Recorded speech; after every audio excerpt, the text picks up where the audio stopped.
নজন বিধায়ক আজকে আমরা এসেছি মাননীয় রাজ্যপালের সমীপে।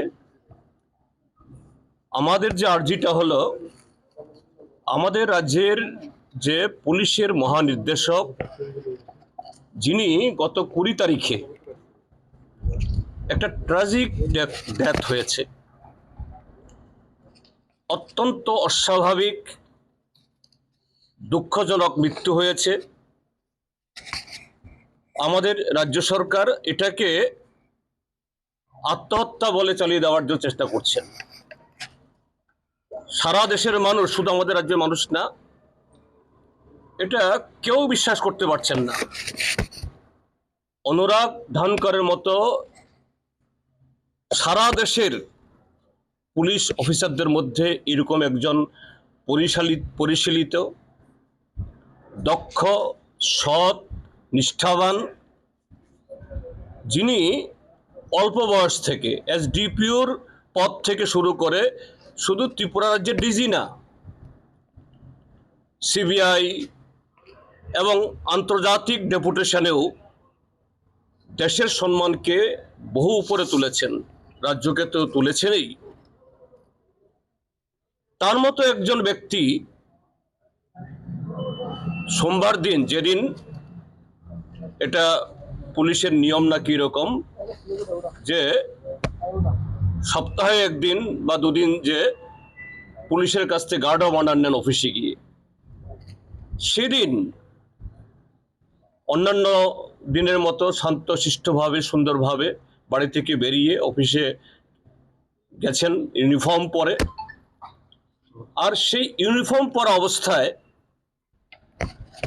সে অফিসে, যে অফিস ত্রিপুরার যে 44 লক্ষ মানুষকে নিরাপত্তা দেয়, সেই অফিসের সবচেয়ে নিরাপদ কক্ষে তাকে এরকম দুঃখজনক অবস্থায় পাওয়া গেছে। এটা কোনো প্রকারই যে আত্মহত্যা হতে পারে না। তো রাজ্য সরকার ইতিমধ্যে একটা এসআইটি গঠন করেছে। পশ্চিম ত্রিপুরার জেলা এসপি মিস্টার পন্থকে নেতৃত্ব করে ব্যক্তিগতভাবে আমি এবং আমাদের কলিগরা আমরা চিনি, অল্প বয়সী, শিক্ষিত, তরুণ, স্মার্ট, সব দিক থেকে। কিন্তু তারপরও সারা দেশের সাথে সারা আমাদের রাজ্যেরও এই সিট কতটুকু সত্য অনুসন্ধান করতে পারবে আমাদের গুরুতর সন্দেহ। কেননা যে চাপ অনুরাগ ধানকর সাহেব নিতে পারেননি, সে চাপ কি করে নেবেন মিস্টার পনকে খাটো করছি না, পনকে দুর্বল করছি না। তো এই কারণে প্রকৃত সত্য উদ্ঘাটনের জন্য সেখানে আমাদের মাননীয় রাজ্যপাল, তিনি সাংবিধানিক প্রধান,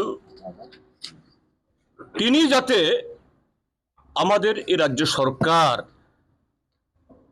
শুধু ধানকর সাহেবের মৃত্যু না, এরকম বহু ঘটনায় ইতিমধ্যেই এ রাজ্যের মাননীয় মুখ্যমন্ত্রী এবং তার নেতৃত্বে যে প্রশাসন চলছে, এবং অল্প কজন কি পুলিশ অ্যাডমিনিস্ট্রেশন এবং সিভিল অ্যাডমিনিস্ট্রেশনে কিছু লোক তার দাঁয়ে বাঁয়ে super power, super DG, super chief secretary, super secretary হয়ে যারা তাকে মিসগাইড করছেন, এবং সরকারের ভেতরে সিভিল অ্যাডমিনিস্ট্রেশন, পুলিশ অ্যাডমিনিস্ট্রেশনে বহু আরো যারা সৎ অফিসার, এদেরকে নানাভাবে হিউমিলিয়েট করছেন।